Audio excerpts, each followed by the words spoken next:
Tyler was 24. He worked construction by day and trained at the gym by night. He wasn't a partier, not really, but after a week of 12-hour shifts and zero sleep, he needed to let go. When his friends invited him to a rooftop rave downtown, he said yes. He told himself it would just be one night. No alcohol, no drugs, just music. But when he got there, everyone was on something. He wanted to feel what they were feeling. A girl he barely knew handed him a small capsule. Clear shell, white powder inside. She said it was pure Molly. Tyler had no idea that inside that capsule was a cocktail of MDMA, PMMA, caffeine, and trace fentanyl, a mix that would push his body far beyond its limits. Hour 1, the rush. He took it at 10:42 p.m. By 11:15, he felt it hit. Warmth spread through his chest like a pulse. The bass in the speakers didn't sound like music anymore. It sounded like it was coming from inside him. His pupils widened until they nearly covered his irises. MDMA floods the brain with serotonin, dopamine, and norepinephrine, the chemicals that control mood, energy, and emotion. His heart rate climbed past 140 beats per minute. His blood vessels constricted. Every cell in his body was now under chemical command to burn energy, fast. He felt euphoric, alive, connected. He hugged strangers, laughed, and told his friends he loved them.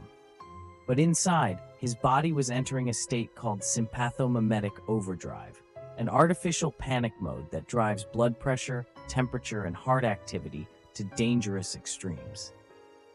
Hour 2, the By midnight, Tyler was drenched in sweat. The rooftop was crowded and hot, 200 people moving shoulder to shoulder under strobe lights. He felt dehydrated, his throat raw. He grabbed a bottle of water and drank it fast. Then another. MDMA interferes with vasopressin, a hormone that tells the kidneys to hold or release water. Without it, the body can't balance fluids. Every drop he drank stayed in his system, trapped in his tissues. Meanwhile, his core temperature was climbing from 37 degrees to 39 degrees to 41 degrees Celsius. His muscles were cooking from the inside. He didn't feel it yet, but his body was about to reach a breaking point. Hour 3, the redose. Around 1:20 a.m., the euphoria started to fade. The serotonin was running out. His brain's reward system began to crash. Someone offered him another capsule to keep it going. He hesitated, then took it. That decision would almost kill him. The second pill contained PMMA, paramethoxyamphetamine, a slower-acting, more toxic stimulant often sold as MDMA. It hits harder but takes longer to kick in. Tyler didn't know that. By the time it hit his bloodstream, his system was already overloaded. Hour 4, the overload, 2:10 a.m. His heart rate hit 180. He felt like he couldn't breathe. He ripped off his shirt, gasping for air, but the heat wasn't external, it was coming from within. His body was burning glucose so fast that it began breaking down its own muscle for fuel. This released myoglobin, a protein that clogs the kidneys. He stumbled into the bathroom, stared in the mirror, and didn't recognize his face.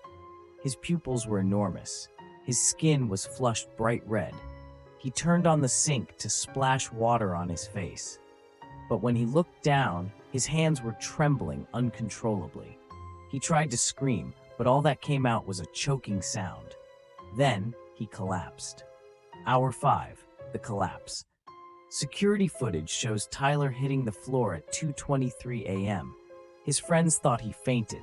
They carried him outside for air. He wasn't breathing. His body temperature was 42.6 degrees Celsius, high enough to cause organ failure. His heart was in ventricular tachycardia, a deadly rhythm where the heart beats so fast it stops pumping blood. Paramedics arrived 7 minutes later. They shocked him twice. He came back, but barely. They loaded him into the ambulance, sirens blaring. His skin was dry, not from dehydration, but because his sweat glands had shut down completely. His muscles were rigid, locked in a hyperthermic seizure. Inside the ambulance, the medic yelled, "He's cooking alive!" And he wasn't exaggerating. Hour 6. The emergency room. Tyler arrived at St. Luke's Hospital at 3:08 a.m. His blood pressure, 72/40. Pulse, 190. Body temperature, 43.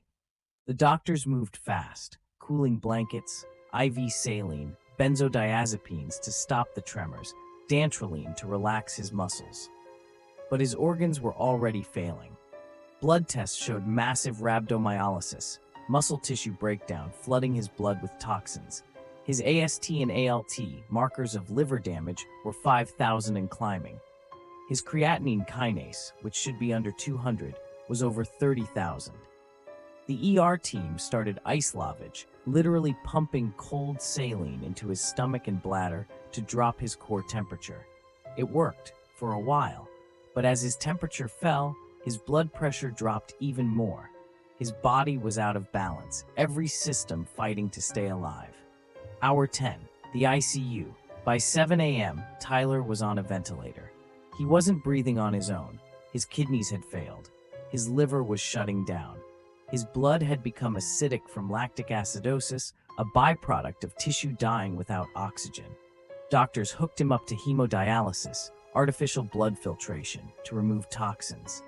They flooded his veins with N-acetylcysteine, a liver-protective drug used for Tylenol overdoses, hoping it would slow the damage. His family arrived that afternoon. His mother fainted when she saw him. He was swollen, pale, tubes everywhere, his eyes open but empty. Day 2, the coma. Tyler slipped into multi-organ failure overnight. The ICU staff induced a coma to minimize brain activity and give his body a chance to recover. Machines did everything for him: breathing, blood filtration, circulation. But the blood results kept getting worse. His bilirubin, a liver waste product, turned his skin yellow. His potassium levels rose dangerously, threatening another cardiac arrest. They gave him calcium, insulin, dextrose, anything to keep the heart stable. Doctors debated a liver transplant, but he was too unstable to survive the surgery. For 3 days, he hovered between life and death. Day 5, the awakening. When Tyler finally woke up, he didn't know where he was. He couldn't move his legs. He couldn't remember the last 5 days. He asked what happened. The doctor told him the truth. Your liver and kidneys failed. You almost died of heat stroke and toxic shock. He stared at the IV lines and whispered, "From one pill?" The doctor nodded. "From one bad pill." The aftermath. It took weeks before he could stand again. His muscles had wasted away. His liver enzymes stayed elevated for months. Even now, years later, his kidneys function at 45%. He takes medication every day just to keep his blood clean. He can't drink alcohol. He can't eat too much protein. He can't stay in heat for more than a few minutes. His body never fully recovered. He survived, but the cost was permanent. The reality of Molly. MDMA doesn't just affect the brain. It hits everything: the heart, the liver, the kidneys, the thermoregulation system. And the problem isn't always the MDMA itself, it's what it's mixed with. Lab tests show that over 70% of Molly capsules contain PMMA, methamphetamine, ketamine, caffeine, or fentanyl, each with unpredictable toxicity. There's no quality control, no way to know how much is too much.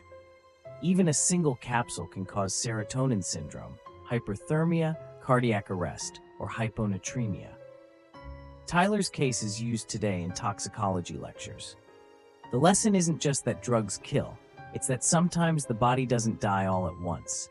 It falls apart, piece by piece, and keeps you alive long enough to feel it. He took Molly to feel alive, and it shut down every organ that kept him that way.